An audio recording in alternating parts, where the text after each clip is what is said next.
Assalamualaikum warahmatullahi wabarakatuh. Bismillahirrahmanirrahim. Bagaimana kabarnya anak-anak semuanya? Semoga kalian semuanya sehat walafiat dan tentunya selalu diberikan semangat untuk belajar. Pada hari ini kita akan mempelajari materi pelajaran ilmu pengetahuan alam. Untuk itu, kalian harus menyiapkan diri dengan baik supaya pada saat menyimak materi, kalian bisa memahami inti dari pelajaran yang akan kita pelajari pada hari ini. Baik ya anak-anak ya, kita mulai saja pembelajarannya. Materi pada hari ini kita akan mempelajari kompetensi dasar 3.2, yaitu menerapkan prosedur mitigasi bencana alam. Pada materi pada hari ini, materi kita mengenai mata pelajaran ilmu pengetahuan alam tentang mitigasi bencana alam. Anak-anak, silakan perhatikan gambar berikut ini. Pasti kamu sudah tidak asing lagi ya dengan gambar di atas. Tanah longsor merupakan salah satu contoh bencana alam yang sering terjadi baik di Indonesia maupun di negara lain.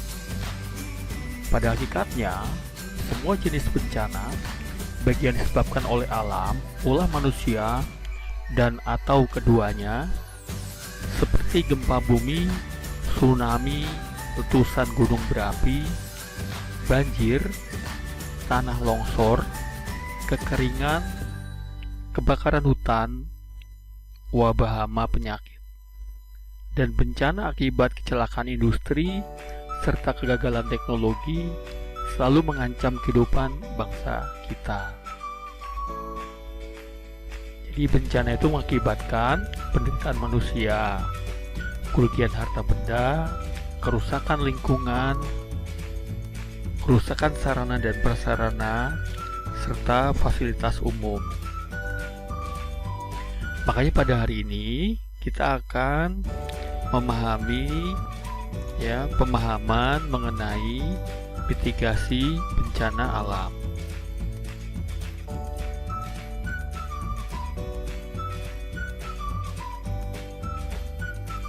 Perhatikan juga untuk gambar berikut ini.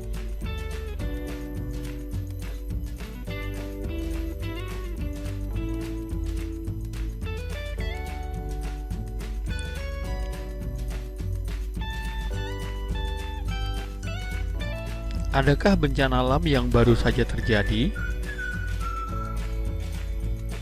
Ataukah dulu pernah terjadi bencana alam di daerahmu?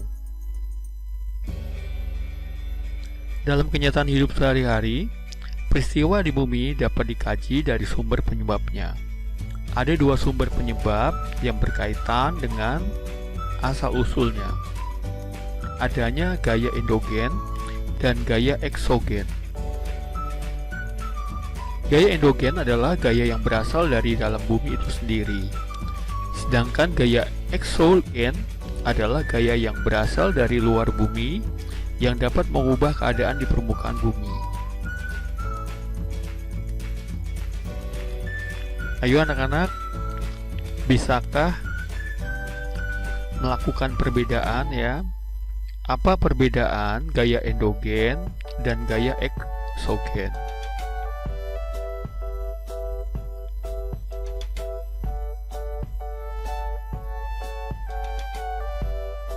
Bencana alam merupakan rangkaian peristiwa yang disebabkan oleh gaya endogen dan gaya eksogen yang mungkin terjadi secara tiba-tiba atau perlahan-lahan yang dapat mengakibatkan timbulnya kerusakan di muka bumi.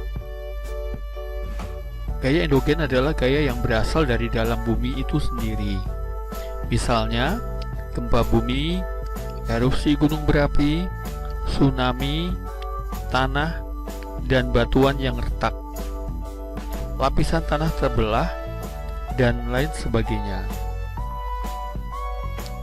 Sedangkan gaya eksogen adalah gaya yang berasal dari luar bumi, yang dapat mengubah keadaan di permukaan bumi. Misalnya, seperti contoh, terjadinya erosi, angin puting beliung, sedimentasi, cuaca ekstrim, pelapukan, dan lain sebagainya.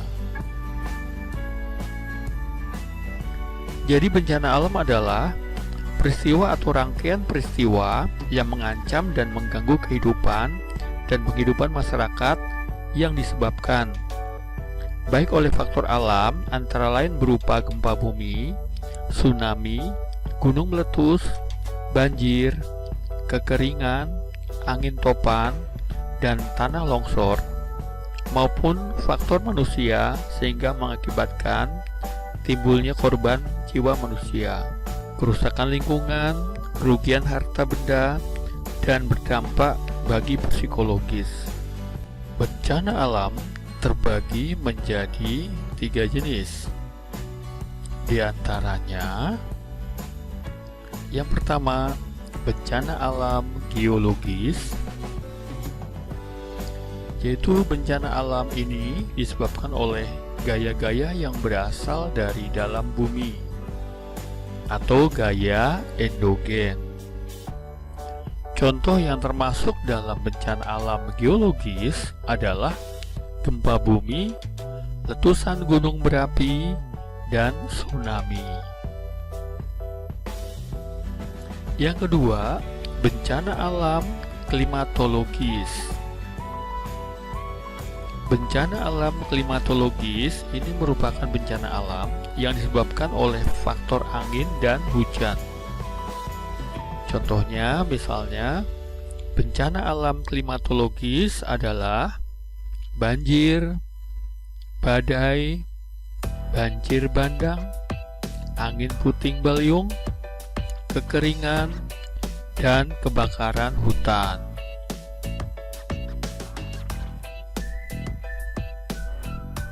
Yang ketiga, bencana alam ekstraterestrial. Bencana alam ekstraterestrial adalah bencana alam yang terjadi di luar angkasa. Contohnya adalah hantaman meteor. Bila hantaman benda-benda langit mengenai permukaan bumi, maka akan menimbulkan bencana alam yang dahsyat bagi penduduk bumi.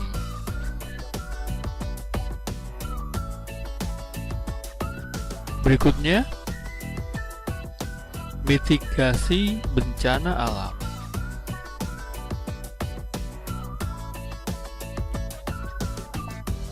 Apa yang disebut dengan mitigasi?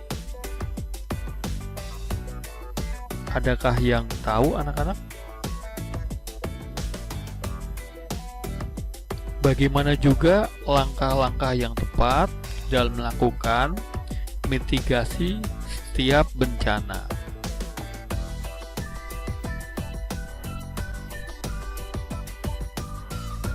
Silahkan nanti kalian tulis di kolom komentar.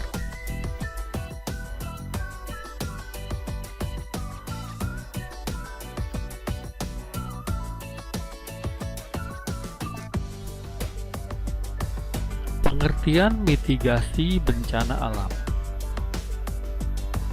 Mitigasi merupakan serangkaian upaya yang dilakukan untuk mengurangi resiko bencana, baik secara struktural melalui pembuatan bangunan-bangunan fisik maupun non-struktural melalui penyadaran dan peningkatan kemampuan menghadapi ancaman bencana.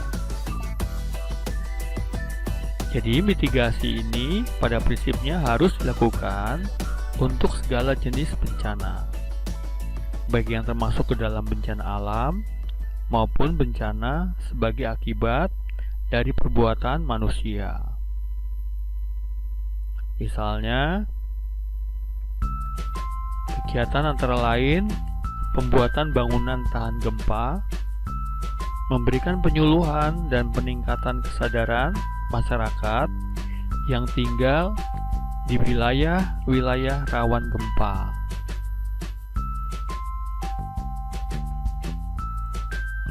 Jenis-jenis mitigasi. Mitigasi bencana terbagi menjadi dua macam. Yang pertama, mitigasi struktural, dan yang kedua, mitigasi non-struktural. Mitigasi struktural adalah serangkaian upaya untuk meminimalkan bencana yang dilakukan melalui pembuatan bangunan-bangunan fisik serta dengan menggunakan pendekatan teknologi.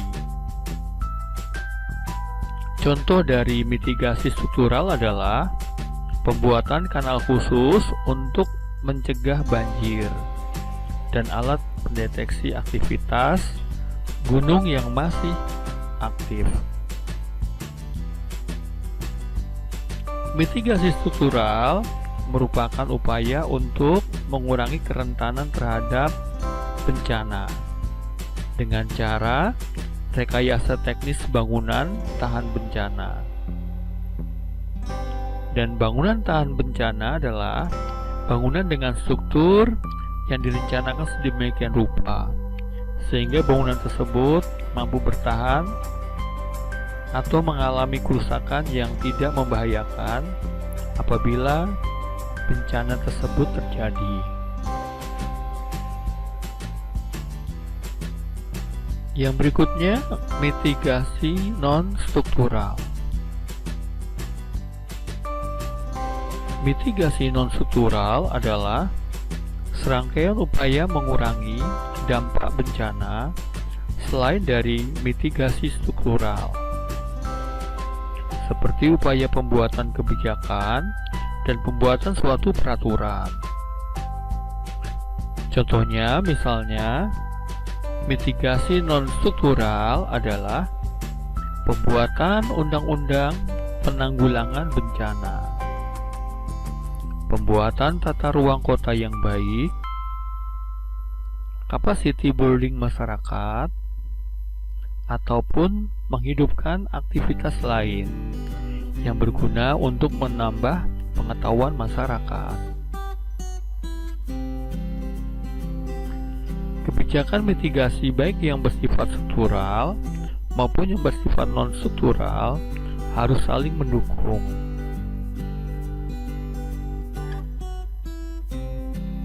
Seperti misalnya pemanfaatan teknologi untuk memprediksi, mengantisipasi, dan mengurangi risiko terjadinya suatu bencana.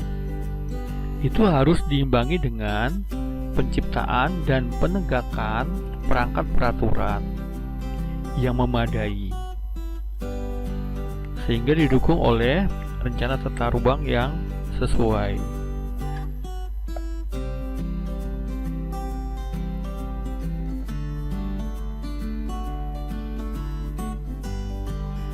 Langkah-langkah yang harus dilakukan dalam mitigasi bencana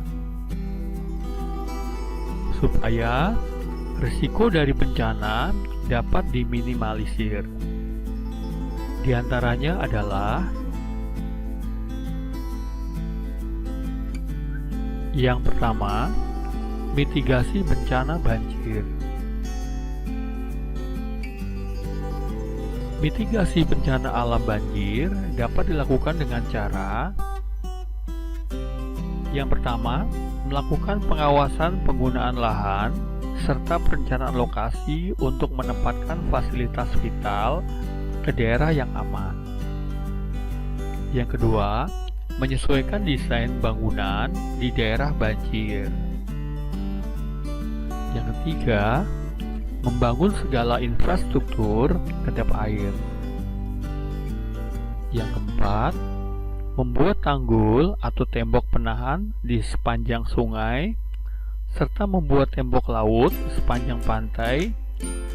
Mitigasi bencana tanah longsor bisa dilakukan dengan yang pertama, membuat pemukiman dan fasilitas utama lainnya yang mendukung di daerah rawan bencana. Yang kedua, menyarankan untuk merelokasi tempat tinggal ke tempat yang lebih aman dan jauh dari tebing. Ketiga, menyarankan pembangunan fondasi tiang pancang di setiap bangunan untuk menghindari bahaya. Yang berikutnya, mitigasi bencana gunung meletus. Mitigasi bencana alam gunung berapi bisa dilakukan dengan cara yang pertama, menghindari tempat-tempat yang sekiranya bakal terjadi aliran lava. Yang kedua, membuat struktur bangunan yang tahan api.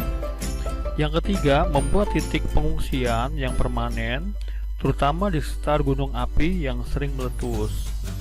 Dan yang keempat, membuat dan menyediakan peta kawasan rawan bencana dan peta zona risiko bahaya gunung berapi. Berikutnya, mitigasi bencana alam gempa bumi. Mitigasi bencana alam gempa bumi bisa dilakukan dengan cara yang pertama, memastikan bangunan harus dibangun dengan konstruksi bahan getaran atau tahan gempa. Yang kedua, mengikuti standar kualitas bangunan agar bangunan kuat terhadap getaran atau gempa. Yang ketiga, membuat fasilitas umum dengan kualitas tinggi. Dan yang keempat, memastikan bangunan-bangunan vital yang telah ada dibangun dengan kuat. Yang berikutnya, mitigasi bencana alam kekeringan. Mitigasi terhadap bencana kekeringan bisa dilakukan dengan cara yang pertama, melakukan pengelolaan air secara bijaksana. Yang kedua, mengkonservasi tanah dan mengurangi tingkat erosi dengan pembuatan check dam atau reboisasi. Dan yang ketiga, mengganti penggunaan bahan bakar kayu menjadi bahan bakar minyak untuk menghindari penebangan hutan atau tanaman. Berikutnya, mitigasi bencana alam kebakaran hutan. Mitigasi terhadap bencana kebakaran hutan dapat dilakukan sebagai berikut. Pertama, tidak meninggalkan bekas api unggun maupun puntung rokok yang membara di hutan. Kedua, melarang pembukaan ladang atau lahan pertanian dengan cara membakar hutan. Dan yang ketiga, melakukan patroli keliling hutan secara rutin untuk mengatasi kemungkinan kebakaran. Dan yang terakhir adalah mitigasi bencana tsunami. Mitigasi terhadap bencana tsunami dapat dilakukan sebagai berikut. Yang pertama, meningkatkan kesiapsiagaan serta kewaspadaan terhadap bahaya tsunami. Yang kedua, memberikan penyuluhan kepada masyarakat tentang pengenalan bahaya tsunami. Yang ketiga, membuat alat peringatan tsunami atau early warning system. Dan yang keempat, membangun tembok penahan tsunami pada garis pantai yang berpotensi mengakibatkan bahaya tsunami. Itu saja anak-anak materi pada hari ini. Bapak berharap kalian tetap menjaga protokol kesehatan dan selalu semangat belajarnya walau di masa pandemi. Sampai ketemu lagi di materi mata pelajaran IPA berikutnya. Bapak akhiri, wassalamualaikum warahmatullahi wabarakatuh.